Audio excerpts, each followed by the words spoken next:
Bonjour mon ami, donc comme tu le sais, pour faire de l'hivernage, on a tendance souvent à débrancher la batterie du véhicule, mais une chose que tu ne sais peut-être pas forcément, c'est que l'essence est une denrée périssable. Donc je t'explique tout ça juste après le petit générique.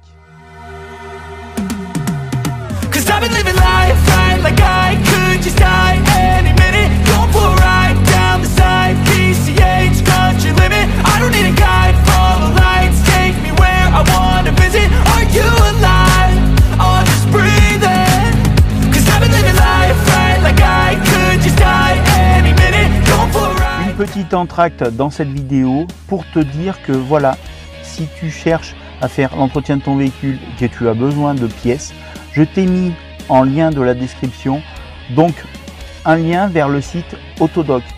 C'est un site de vente de pièces neuves à des prix quand même assez intéressants.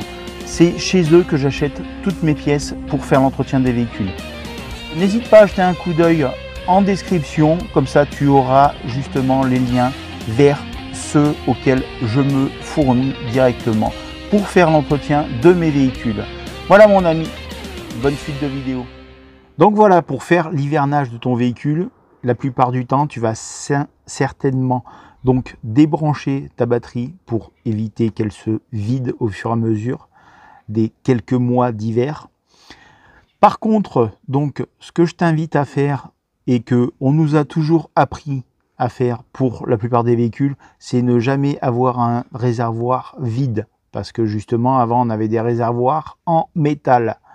Donc ce qu'il y a, c'est qu'avec les hausses et baisses de température, tu pouvais arriver à avoir de la condensation et après donc ton réservoir rouillé. Là, avec les réservoirs en plastique, c'est un petit peu la même chose. Tu n'as plus le risque donc de rouille à l'intérieur de ton réservoir. Par contre, tu as toujours ce phénomène de condensation qui se produit donc avec les variations de température. Donc dans ton réservoir, quand ton réservoir n'est pas absolument plein, que tu as un tout petit peu d'air, tu peux avoir de la condensation. Donc très important, bien penser à vider ton réservoir. Ça t'évitera donc la formation dans ton réservoir. Au bout de 3 mois, tu peux commencer à avoir des formations de gomme donc dans ton carburant. Avec la condensation, donc tu peux avoir donc de l'eau dans ton réservoir, ce qui n'est pas bon pour tes injecteurs, qui n'est pas bon pour ton moteur parce que tu as un risque d'avoir de la corrosion.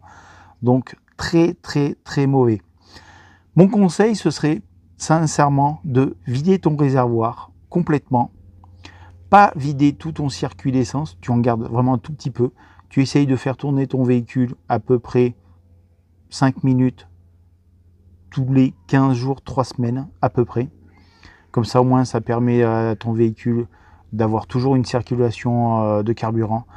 Et bien sûr de compléter, mettre quelques litres, 3-4 litres seulement dans ton réservoir pour justement la consommation que tu vas avoir en faisant tourner ton moteur, mais pas plus.